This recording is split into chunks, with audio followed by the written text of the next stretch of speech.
Medieval peasants didn't exactly have it easy. Aside from the endless wars, the abject poverty, and the occasional plague, they had to get by on a relatively meager diet. But just what did they actually rustle up for dinner? Here's what medieval peasants really ate in a day. Here's a question. How does anyone actually know what peasants ate in the medieval era? After all, it's not like peasants were keeping detailed records of their daily lives. In fact, it's been estimated that, even in the later years of the Middle Ages, only around 10% of men and 1% of women were literate. And those that were literate weren't really writing about their breakfast, lunch, or dinner, so researchers have had to get creative. For example, in 2019, a study published in the Journal of Archaeological Science took samples of medieval pottery from West Conton, Northamptonshire, and analyzed the residue left inside. The molecular analysis allowed them to put together a picture of what was cooked inside. What did they find? Well, the staples were meat, mostly sheep and cattle, as well as cabbage stews cooked in the pots over an open hearth. There were also a lot of dairy products, which the study notes were affectionately referred to as white meats of the poor. A few years ago, English Heritage followed a reenactor as she made a traditional medieval stew. And it'll actually look pretty familiar to 21st century cooks. Meat was first browned over an open fire, then transferred to a large dish. Carrots, onions, and any other available veg were added, as well as a little cider. It was sometimes seasoned with whatever herbs could be foraged, then barley was added too, a staple grain in peasant diets. That was then left to cook over an open fire or a hearth.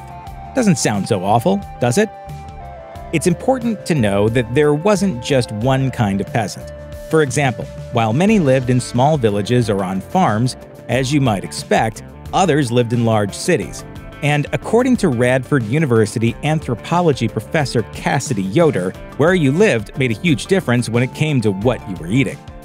Yoder has studied the diets of medieval peasants from 3 places: Ribe, Denmark's largest medieval city, the mid-sized metropolis of Viborg, and a small rural community around a Cistercian monastery.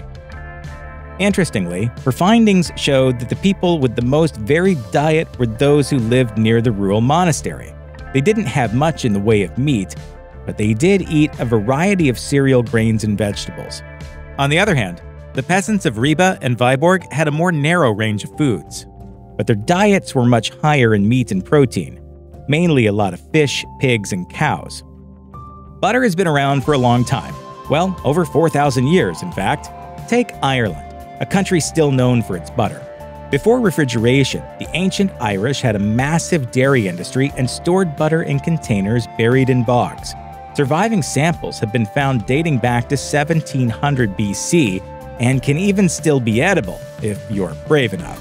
You must not partake of the sacred butter that was gifted to the gods of yore.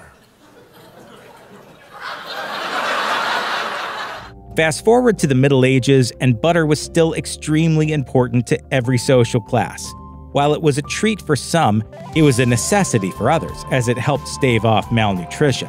That was especially true for the penitents, those who kept a strict bread and water diet to demonstrate their faith. Malnutrition and death were widespread among the penitents until church officials started telling of a vision of an angel who had visited a saint praying for guidance. The angel had told them to mix a meal with their butter to make gruel, so that the penitents should not perish.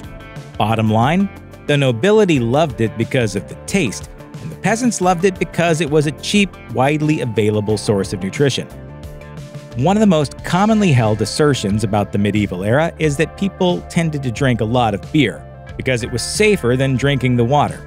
But that's not actually true, according to food historian Jim Chevalier.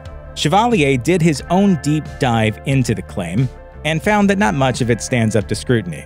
For starters, there are a ton of references in medieval texts to people drinking water.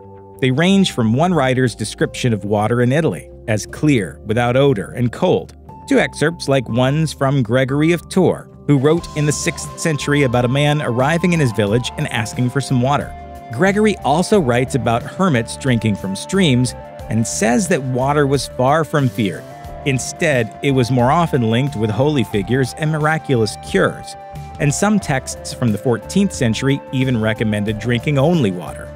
Some people, such as the Gauls, did prefer to drink water that had been run through a beehive and slightly sweetened.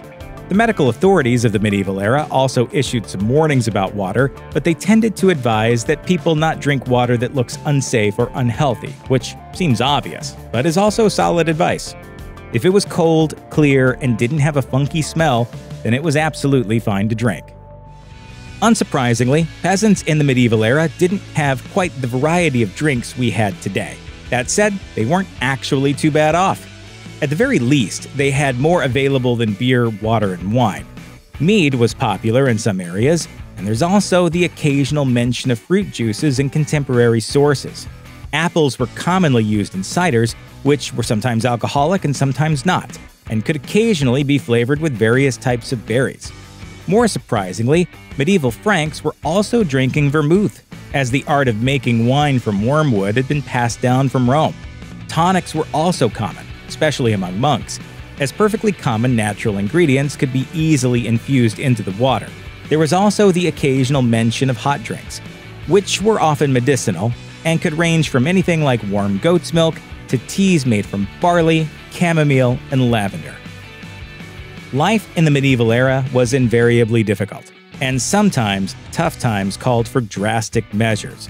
So to answer the question you dare not ask, yes, there was cannibalism.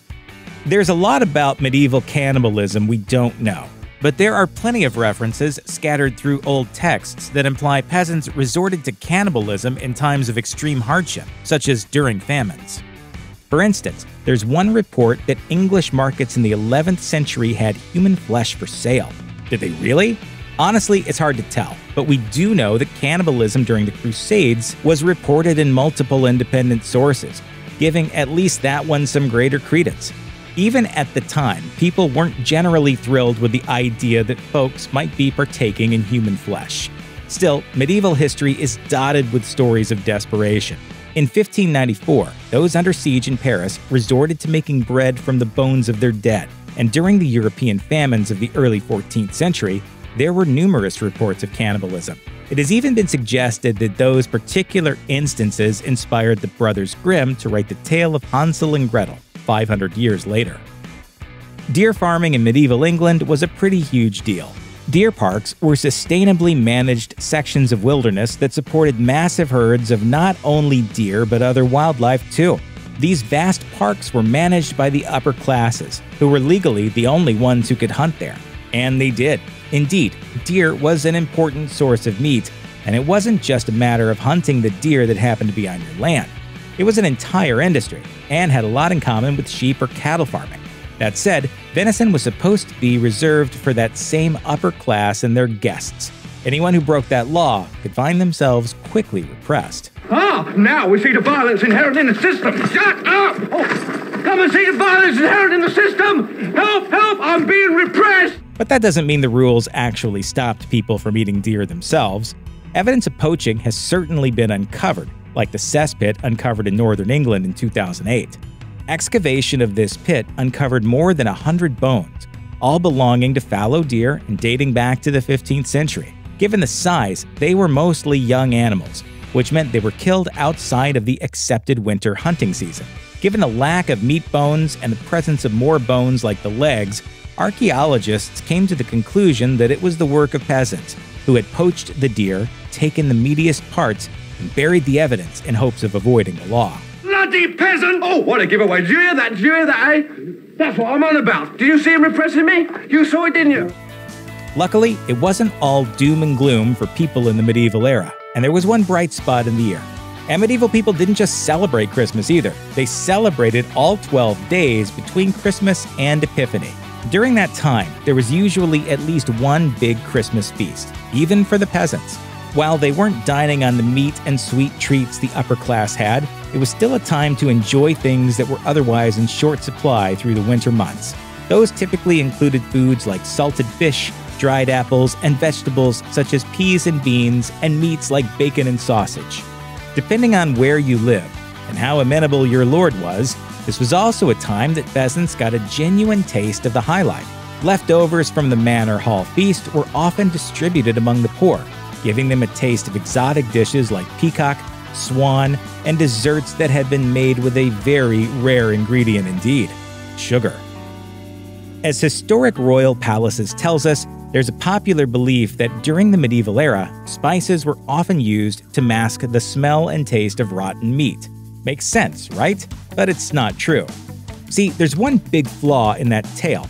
During the Middle Ages, spices were well known, but they were also imported from the Far East at a truly massive cost.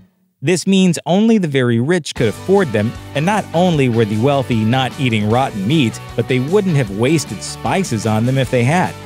People were also quite familiar with the idea that eating bad meat could make you sick, and it wasn't something they would voluntarily do. They may not have known about things like microbes and bacterial contamination, but they knew it was bad to eat something that had gone off. The solution? Peasants would just make sure their meat didn't go bad in the first place, by salting, drying, or smoking it. The peasants in medieval cities in particular had it rough. Many were living in crowded conditions and didn't have access to what they needed to cook their own food, so they relied on what was essentially medieval fast food. What does that mean? Well, there was one area on the Thames, for example, that was essentially a group of shops that were open 24/7 and sold a variety of foodstuffs at all different price points. The urban peasant could expect to find items such as meat pies, pasties, bread, pancakes, hotcakes, wafers, and, well, more pies. Why were pies so popular? Because they contained plenty of ingredients in one handy pocket, and could therefore be eaten on the go. But there was a major problem. Unscrupulous vendors quickly discovered that they could hide all kinds of things in pies, and no one would know the difference until it was too late. Customers would pay, leave, and get food poisoning pretty shortly after. But by then, it wasn't the vendor's problem. Laws were subsequently put in place against the selling of diseased or rotten meat, reheating pies, and against claiming meat was something that it wasn't. And that gave rise to a medieval saying: God sends the meat, but the devil sends the cooks. Check out one of our newest videos right here. Plus, even more grunge videos about your favorite stuff are coming soon. Subscribe to our YouTube channel and hit the bell so you don't miss a single one.